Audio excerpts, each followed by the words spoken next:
asas da Luftwaffe.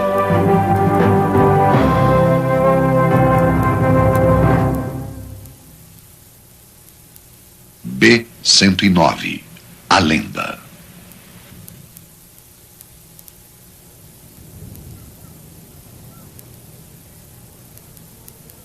Hoje é só uma peça de museu. Conservado, parecendo novo, ele sobrevive ao regime que o criou.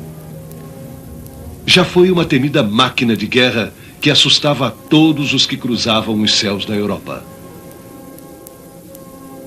Este talvez tenha sido o mais conhecido dos aviões da Segunda Guerra Mundial.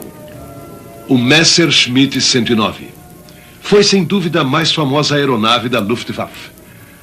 Calcula-se que foram construídos 35 mil desses aviões. Nenhum outro avião de caça atingiu essa produção.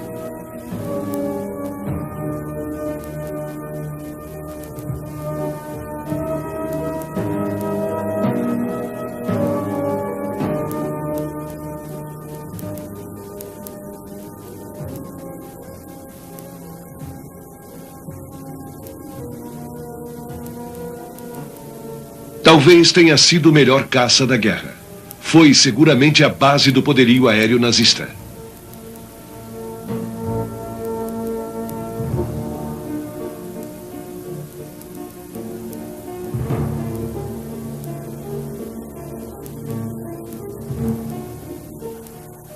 E apesar de ter sido produzido aos milhares, poucos 109 sobreviveram à guerra. De fato, restou apenas um 109 fabricado na Alemanha. É uma lembrança de um passado agitado de bravura e morte.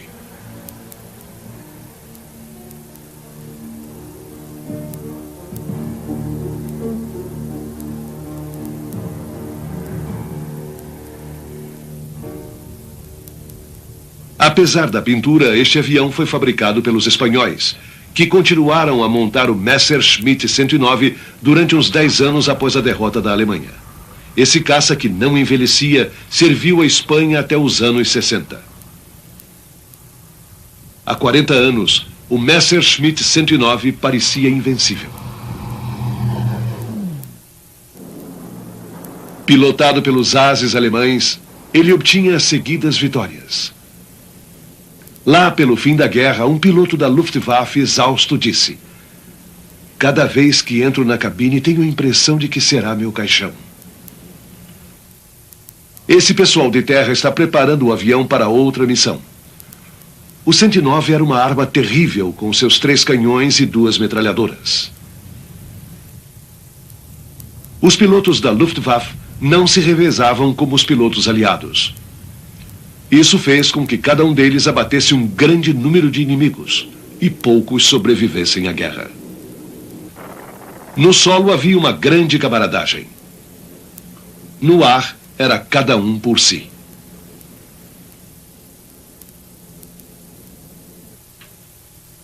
A Primeira Guerra Mundial evidencia os pilotos de caça.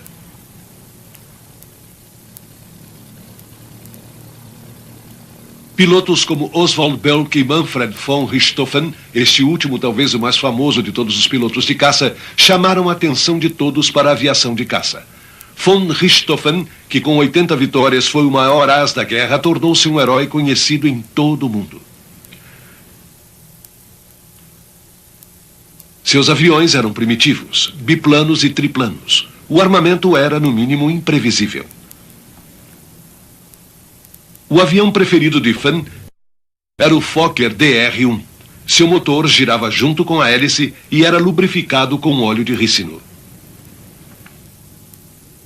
O famoso circo voador de von Richthofen, que reunia a fina flor dos pilotos de guerra, era a própria morte sobre asas. A glória dos pilotos era fugaz. Cada piloto vivia em média apenas 6 semanas. Ninguém se preocupava com a segurança nem com o conforto dos pilotos. Paraquedas não eram recomendados porque baixavam o moral. Para sobreviver, os pilotos tinham que ter fé e confiar no destino. Oswald Belk, que ensinou von Richthofen a voar, morreu antes de completar 26 anos. Belk escolheu von Richthofen como um dos primeiros pilotos do circo voador.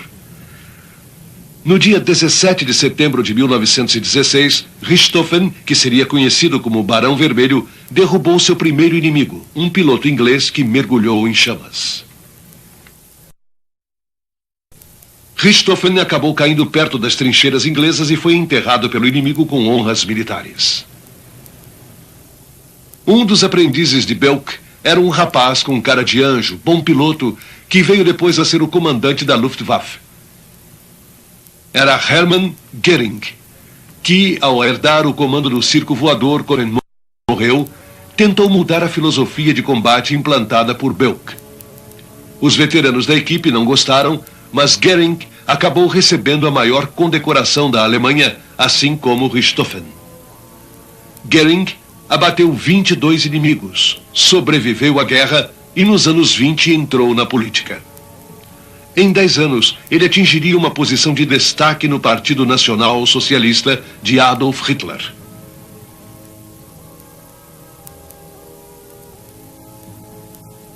A invenção de Belk, o esquadrão de caça ou Jasta, foi muito usada pela Força Aérea Imperial da Alemanha durante a Primeira Guerra Mundial. Esta Jasta de Fokkers D-7 era o máximo da tecnologia em 1918. No fim da Primeira Guerra Mundial, a sociedade alemã só podia esperar um futuro sombrio e incerto. Seu poderio militar destruído, sua infraestrutura política e econômica em ruínas. O povo alemão não tinha muitas esperanças. E o pior ainda estava para vir. Por força do Tratado de Versalhes, o exército alemão ficou restrito a 100 mil homens. Na interpretação dos prussianos, isso significava 100 mil oficiais. Apareceu então um exército clandestino que depois recebeu armas. A fraca democracia praticada pela República de Weimar não conseguia ressuscitar a economia.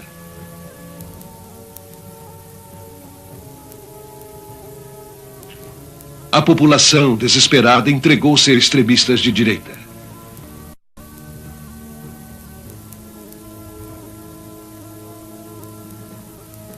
O povo alemão sentia-se humilhado pela destruição de seu poderio bélico e econômico e buscava sua dignidade perdida. O Tratado de Versalhes proibia que a Alemanha operasse aviões de guerra. Aos poucos, a aviação civil reapareceu e várias companhias se uniram para formar a Lufthansa.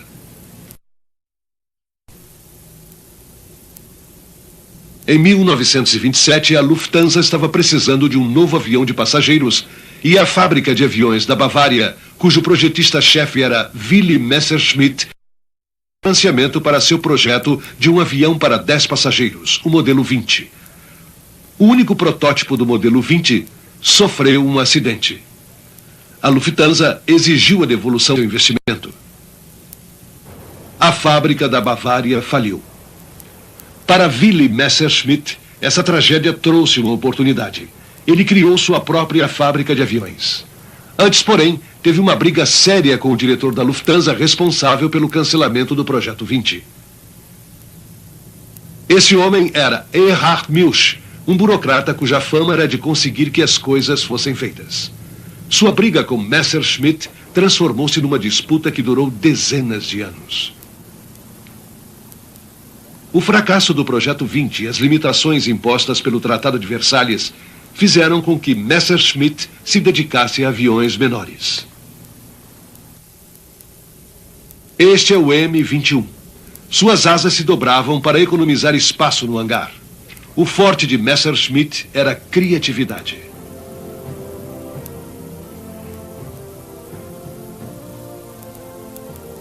O Partido Nazista tomou o poder em 1932 e Hitler indicou seus companheiros e alguns simpatizantes para cargos do governo. A estrutura do poder era complexa, com pessoas escolhidas a dedo em cada nível para criar o novo Reich. Uma dessas pessoas foi Erhard Milch. Embora Milch tivesse sangue judeu, ele foi encarregado do desenvolvimento da aviação militar.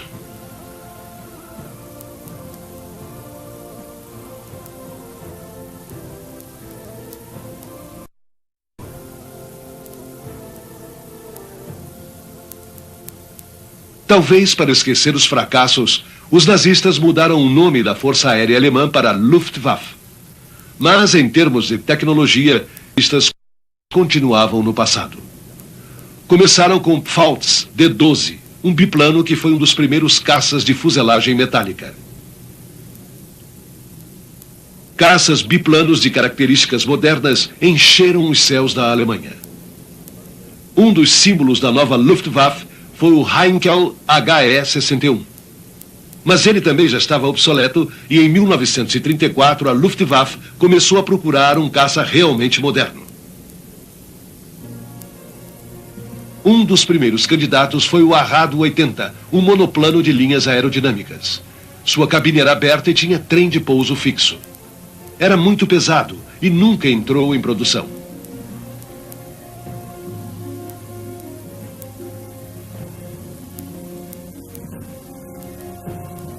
Outro concorrente era o Focke-Wulf 159 com trem de pouso escamoteável e cabine fechada.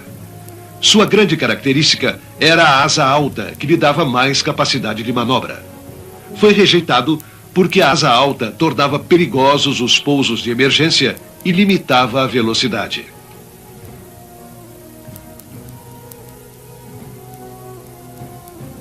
O candidato mais forte era o Heinkel 112. O trem se retraía e a cabine era aberta. O avião era pesado demais. Pior ainda, suas asas eram de construção complexa e absurdamente caras. Aos poucos, Heinkel tentou retirar peso do avião e chegou a construir o modelo 110, bem mais leve. Nenhum deles entrou em produção.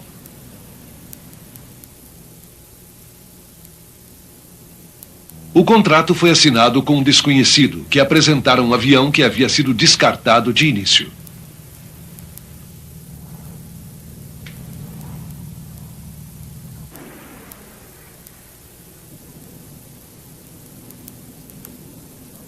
A briga entre Messerschmitt e o agora Marechal Milch havia alijado a companhia de Messerschmitt das concorrências militares. Mesmo assim, Messerschmitt construiu o protótipo de um avião leve de caça monomotor chamado de Messerschmitt 108 Tufão. Com trem escamoteável, o projeto do 108 era simples e elegante. Tinha um excelente desempenho e uma cabine ampla e confortável, rara naqueles tempos.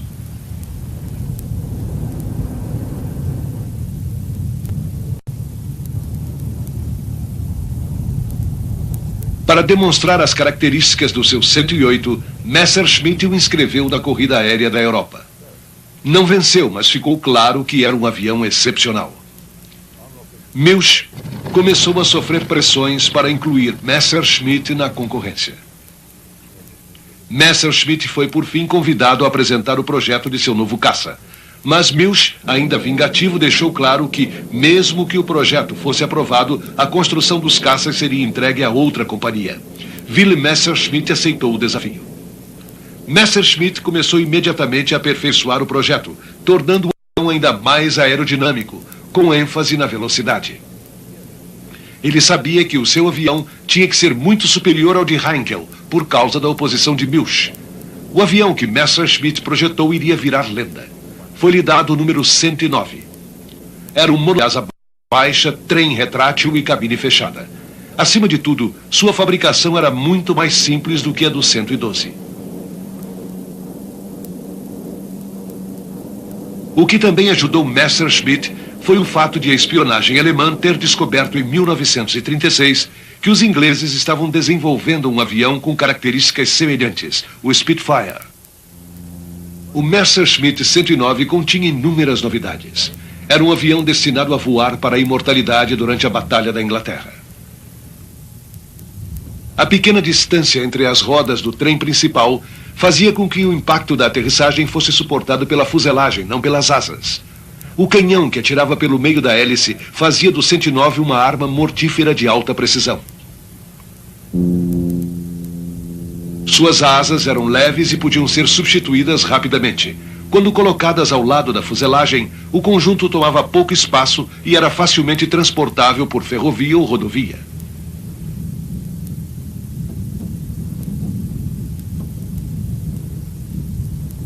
fuselagem era esguia e ameaçadora, a cabine angular e pequena. Mas, para o fim dos anos 30, o avião era uma maravilha de aerodinâmica. Além disso, era de construção barata. As versões E, F e posteriormente a G foram produzidas às dezenas de milhares. A prova de fogo do modelo E, ou E-1000, como os pilotos alemães o chamavam, foi na Guerra Civil Espanhola. Cerca de 6.000 pilotos da Luftwaffe, a chamada Legião Condor, lutaram ao lado dos nacionalistas de Franco, ganhando uma experiência que lhes foi de grande ajuda nos anos seguintes. Uma nova geração de pilotos da Luftwaffe teve seu batismo de fogo na Espanha. Apesar das proezas do 109 em combate, o avião ainda podia ser aperfeiçoado. Günther Hall, o terceiro maior as de todos os tempos, explica. O 109 era um avião muito sensível, com uma cabine muito pequena e um manche também pequeno. O maior problema era o trem, muito alto e com as rodas muito juntas. Na decolagem, quando você puxava o manche para levantar o nariz, tinha que contrabalançar o efeito do torque com o leme.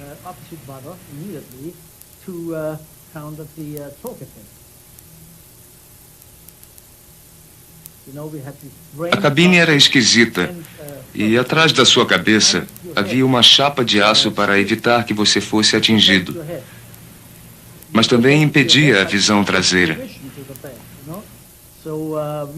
No início tentamos remediar isso, colocando um espelho na cabine. Mas a vibração não deixava que se visse nada no espelho. E se desse para ver, já era hora de abandonar o avião, porque ele estava colado em você.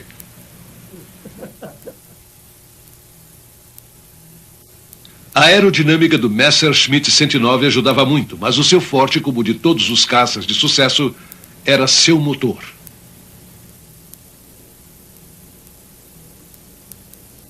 A maioria dos 109 foi equipada com o motor Daimler-Benz 600. Ainda é possível ver uma dessas maravilhas mecânicas restaurada pela equipe Messerschmitt no Museu Imperial de Guerra em Duxford. Ian Mason, da equipe, explica. Este é um motor Daimler-Benz DB605A de um Messerschmitt Bf-109G. É um V12 convencional, com a diferença de que era invertido. Os motores Merlin ingleses ou Ellison americanos eram todos em V, com carburadores no centro.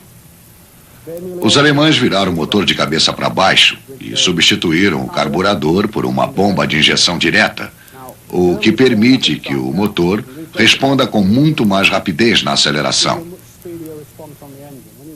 Isso também evitava problemas de aceleração negativa, o que foi muito importante durante a Batalha da Inglaterra. A Rolls-Royce, ao inspecionar um desses motores, ficou impressionada com suas características.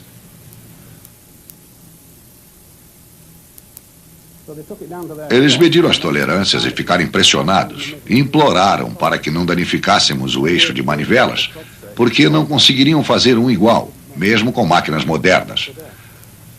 Fabricar 100.000 desses motores dentro dessas tolerâncias nos anos 40 foi uma incrível proeza da indústria alemã.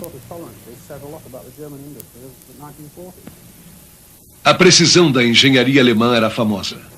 E os Daimler-Benz 600 confirmam essa fama.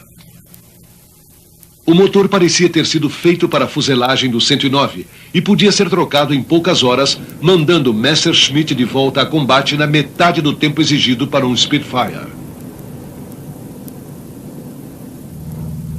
O projeto de Messerschmitt mostra sua qualidade quando comparado com outros aviões da época. A Força Aérea Italiana, que já tinha sido a melhor da Europa, operava os Mach 200, que pouco potentes e de armamento leve, pareciam totalmente obsoletos perante os 109. Os Mach 200 receberam depois os motores Daimler-Benz 600. Seu número passou a ser 202. E, apesar da potência, não chegavam aos pés do 109.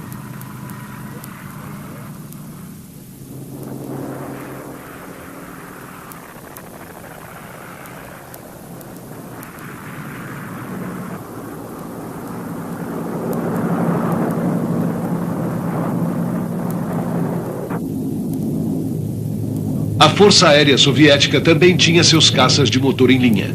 Os primeiros modelos dos MiG ainda estavam sendo testados em 1939. Quando entraram em operação, eram facilmente abatidos por um piloto experiente a bordo de um 109.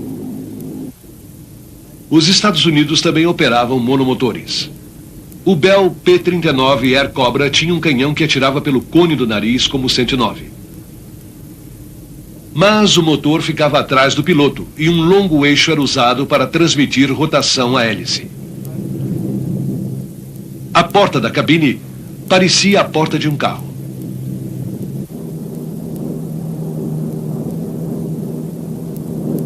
O Air Cobra incorporava técnicas modernas, mas não tinha potência. Era um avião com limitações, mas estava disponível.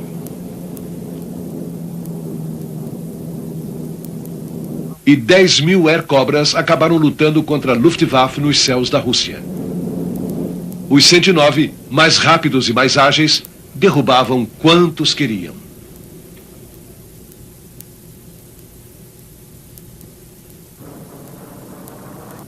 Outro avião em produção na América em 1939 era o P-40. Seu motor era um Ellison, parecido com os dos Air Cobras. Sem compressor, seu desempenho em altitudes elevadas deixava a desejar.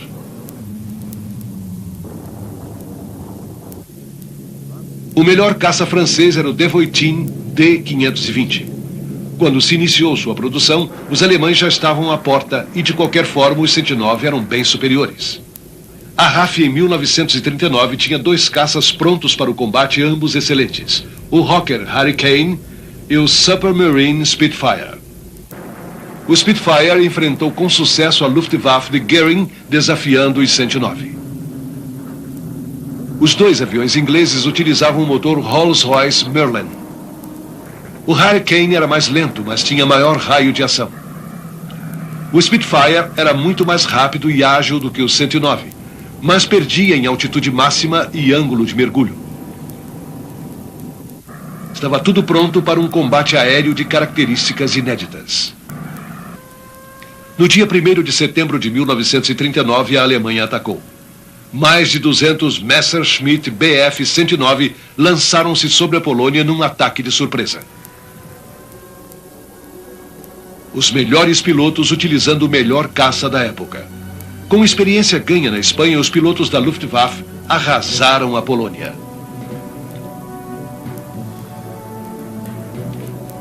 Os 109 voavam em apoio à infantaria e deveriam enfrentar 300 aviões inimigos. Mas os poloneses demoraram a reagir e a maior parte de seus aviões foi destruída em terra. Houve resistência, mas a Força Aérea Polonesa deixou logo de existir. A Luftwaffe perdeu menos de 80 aviões.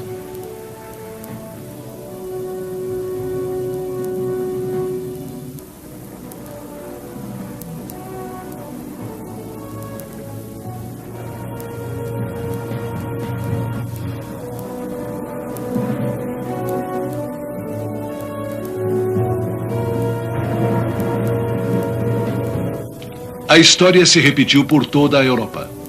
Os exércitos alemães varreram a Noruega, a Holanda, a Bélgica e a França. O 109 dava cobertura a todos os ataques, garantindo a superioridade aérea. Em junho de 1940, a Força Expedicionária Inglesa, que havia sido enviada em auxílio dos franceses, foi encurralada em Dunkerque. A histórica retirada através do Canal da Mancha salvou 350.000 soldados, mas teve um preço alto. 44.000 ingleses e franceses foram mortos ou capturados. Os 109 reinaram sobre as praias.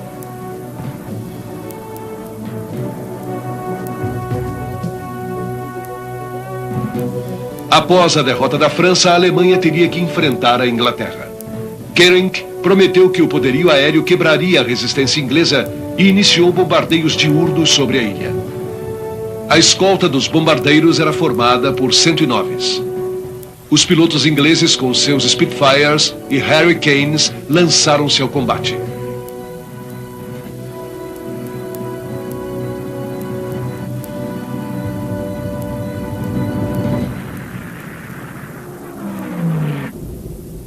Hitler disse: Eu antevejo a derrota de um grande império. Esse otimismo não escondia o grave defeito dos 109. Seu raio de ação de apenas 660 quilômetros só permitia a seus pilotos 20 minutos de sobrevoo sobre a Inglaterra. Certa vez, de 12 109s que retornavam de missão, 7 caíram no Canal da Mancha e 5 fizeram pouso de emergência nas praias francesas. Os ingleses tinham muito mais Hurricanes do que Spitfires, mas logo aprenderam a usar os Hurricanes mais lentos contra os bombardeiros, enquanto os Spitfires mantinham os 109s ocupados e gastavam seu precioso combustível.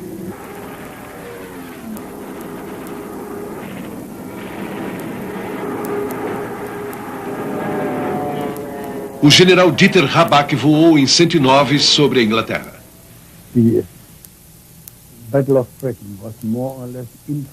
O alto comando alemão influenciou muito a Batalha da Inglaterra e não pudemos fazer o que queríamos. Recebemos ordens para escoltar os bombardeiros apenas. Os bombardeiros eram muito mais lentos do que os 109. Tendo que acompanhá-los, não podíamos aproveitar as melhores características dos caças, que eram a altitude e a velocidade.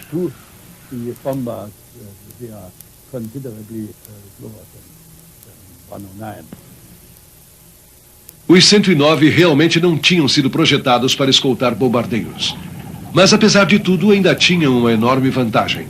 Seu teto de operação era 600 metros superior ao dos Spitfires, e eles podiam mergulhar de surpresa sobre os pilotos ingleses. Quando o modelo F, muito mais potente, entrou em operação, os alemães passaram a ter ainda mais chances de vitória. Seguindo a técnica usada pelos alemães, os ingleses abandonaram logo a formação rígida, ganhando mais liberdade de manobra. Às vezes, um 109 solitário cruzava o canal para atrair a RAF para as costas da França, onde seus companheiros esperavam para emboscá-los. Os pilotos da RAF voavam até 7 missões por dia. A vida deles e dos inimigos era decidida em combates de menos de 15 minutos. O conjunto desses combates esparsos determinou o destino de uma nação.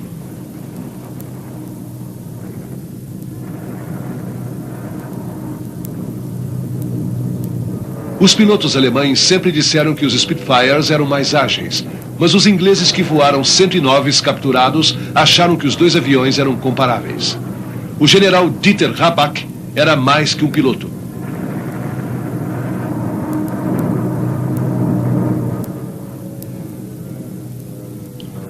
Ele treinava e aconselhava os pilotos sob seu comando, afiando o conjunto homem-máquina.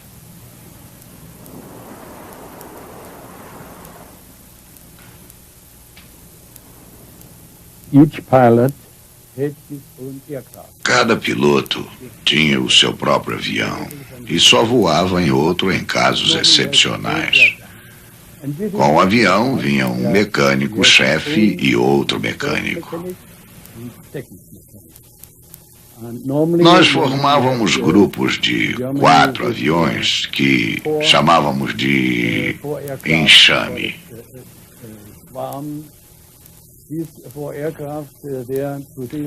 Cada grupo tinha uma pessoa responsável pelo armamento e outra pela manutenção hidráulica.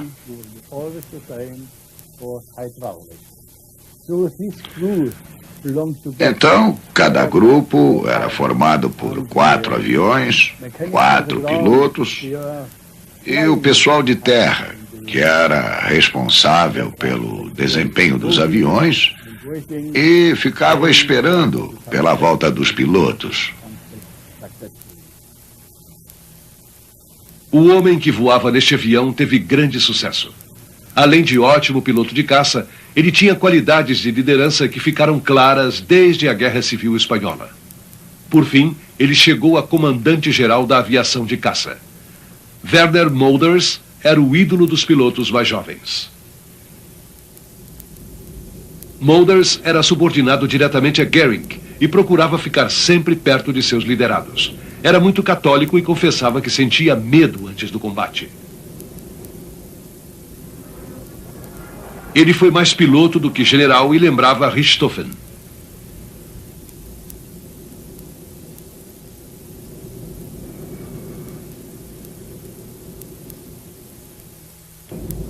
Em 1941, a Alemanha cometeu o erro de atacar a Rússia. Retornando da frente de combate longe das armas inimigas, o avião que transportava Mulders sofreu um acidente. A Alemanha perdia um de seus verdadeiros heróis. Toda a nação cobriu-se de luto pela perda de seu general dos caças. Mas logo surgiu um outro as para substituí-lo. Era Adolf Galland. Ele também havia lutado na Espanha e abatido 94 pilotos inimigos. Ele é o último à direita. Ele era um piloto muito experiente e um líder no ar, o que nem sempre acontece. Houve muitos pilotos que eram fantásticos quando combatiam sós, mas não conseguiam liderar um grupo. Galland era um líder, e quando Mulders morreu, ele assumiu o comando dos caças. Isso foi em 1941. Ele achava que, a longo prazo, o importante era ter uma poderosa força de defesa.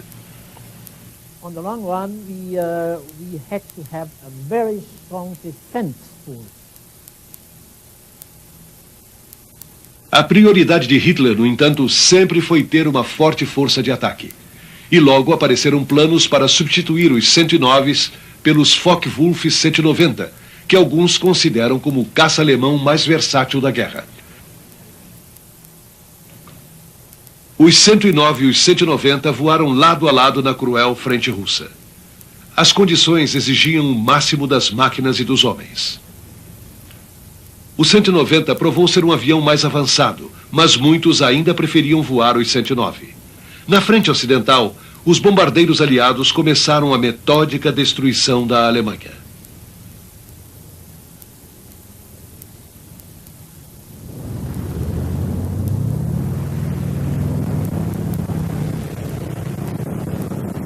Não obstante, Hitler insistia em fabricar aviões ofensivos.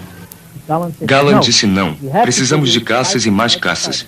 Ele estava certo, mas os caças não apareceram. Durante a primavera de 1944, muitos ases alemães como Rahl foram transferidos para a frente ocidental para enfrentar os americanos que bombardeavam de dia. Àquela altura, a Força Aérea Americana já estava voando caças de maior raio de ação, mais velozes e bem armados, como o Republic P-47 Thunderbolt. Pela primeira vez, os caças americanos conseguiam escoltar seus bombardeiros até o coração do Terceiro Reich.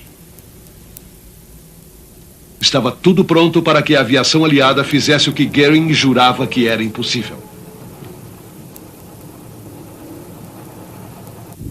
Bombardeiros de longo alcance como o Consolidated Liberator e os Boeing P-17 faziam incursões diárias sobre a Alemanha protegidos por densa escolta. Os pilotos dos 109 tensos os aguardavam.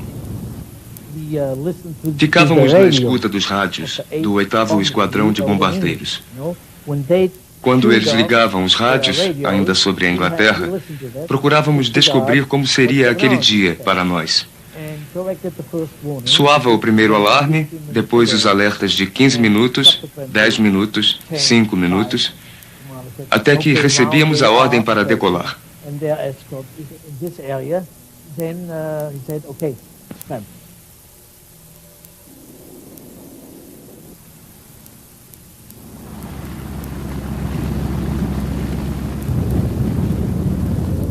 Tentar impedir aquela campanha de bombardeios era o maior desafio para a Luftwaffe desde o início da guerra. Os 109 e os 190 se concentraram no oeste, mas mesmo assim iriam morrer milhares de civis alemães. A Luftwaffe tinha a vantagem de estar na defensiva.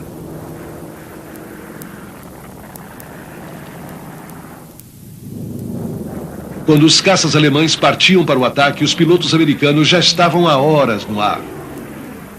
e até chegar lá já haviam enfrentado a artilharia antiaérea e seu moral já havia baixado.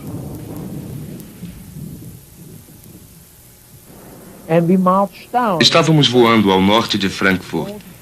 Vimos o inimigo e mergulhamos direto sobre um grupo de P-47, a uns 2.500 metros de altitude.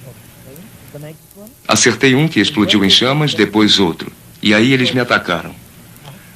Hoje eu sei que era a esquadrilha de Hepzenkis. 4 deles vieram em cima de mim, mergulharam atrás de mim. E quando eu saí do mergulho, raspando nas árvores, tinha perdido um dedo. O avião estava pegando fogo e eu disse: bem, é hora de parar.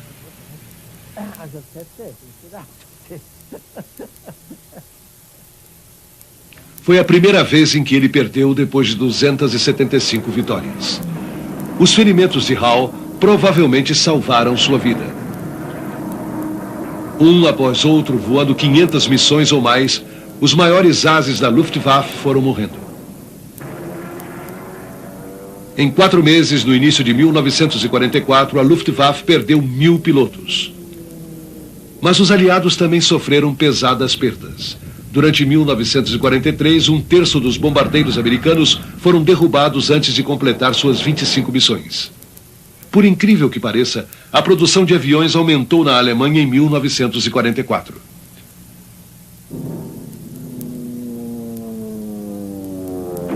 A escolta americana voltando das missões fazia terríveis estragos. O poder de fogo dos caças da 8ª Força Aérea impedia a operação das bases da Luftwaffe.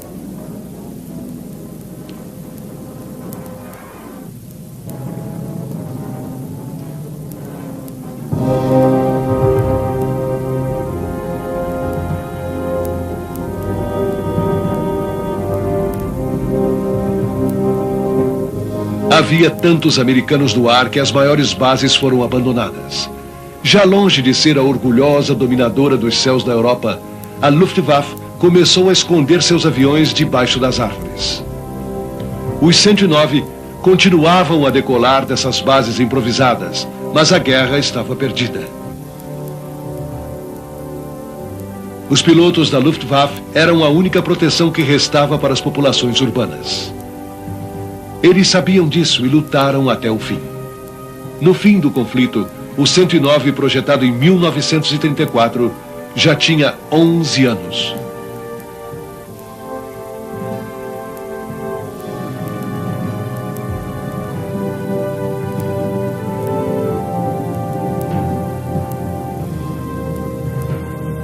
Os Messerschmitt 109 e os homens que os pilotaram honraram suas tradições perante forças muito superiores. Um piloto da Luftwaffe às vezes enfrentava sozinho 8 inimigos.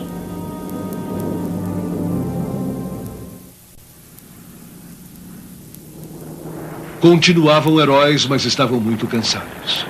Já havia falta de peças e de combustível, mas os 109 continuavam a voar. Mesmo admitindo que os pilotos da Luftwaffe haviam derrubado muitos aviões de classe inferior na frente russa, seu número de vitórias superava em muito dos aliados, cuja média não passava de 30.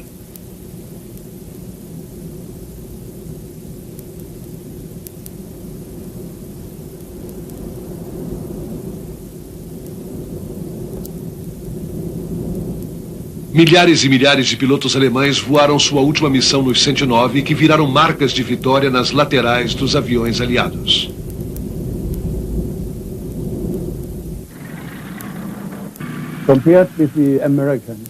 Os americanos normalmente voavam 50 missões.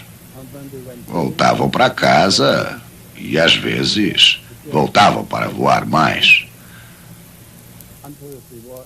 Nós, os alemães, ou voávamos até o fim, ou éramos fuzilados. Eu voei mais de 1000 missões e abati 125 inimigos. Com o colapso da Alemanha nazista, a guerra aérea de repente cessou. Em janeiro de 1945, só restavam cerca de 1.109. No fim da guerra, menos de 500 estavam em condições de voo.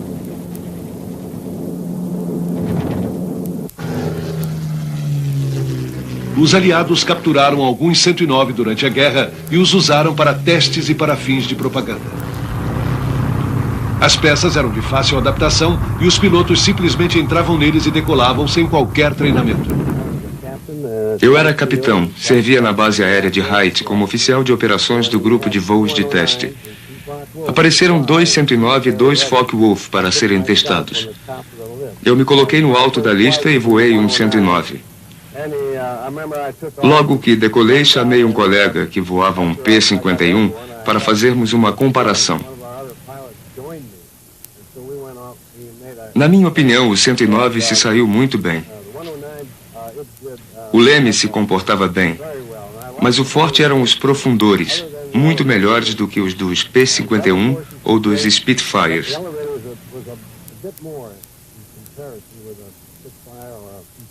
O pior era a aterrissagem, com aquele trem estreito, mas não tive problemas. A cabine realmente atrapalhava a visibilidade, mas era um avião bem confortável.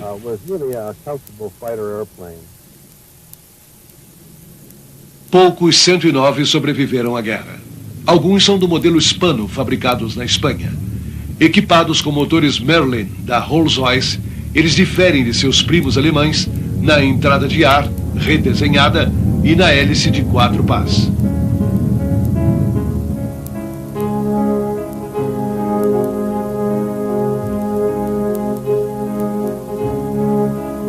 Há poucos 109 originais que são considerados preciosas peças de museu.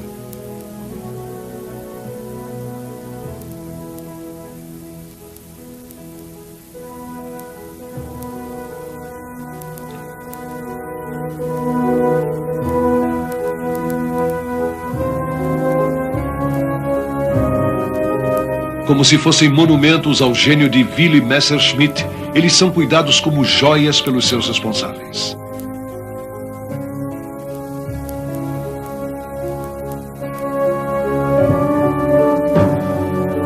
Máquinas que no seu auge inspiravam medo e respeito são hoje curiosamente tratadas com imenso carinho.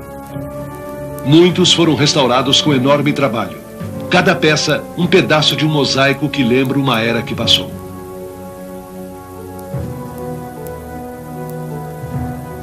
Uma era na qual os Messerschmitt 109 escoltavam os bombardeiros cujo objetivo era destruir a Inglaterra.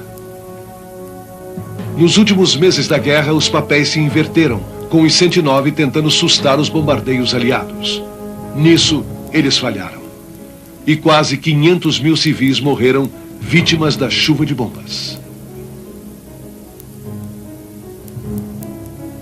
O Marechal Milch lamenta que a única matéria-prima que não pode ser reposta seja o sangue humano.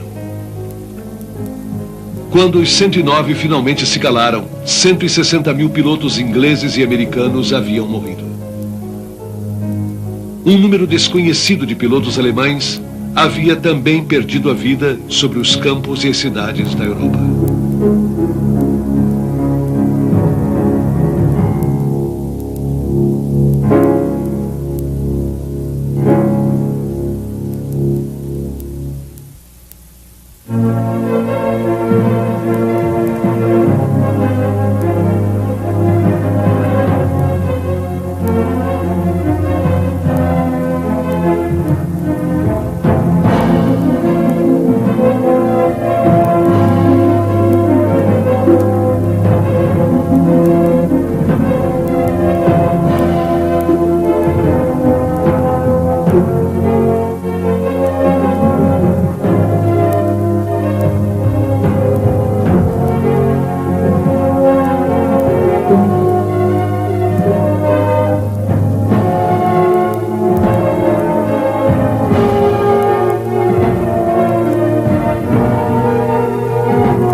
Sombra para os olhos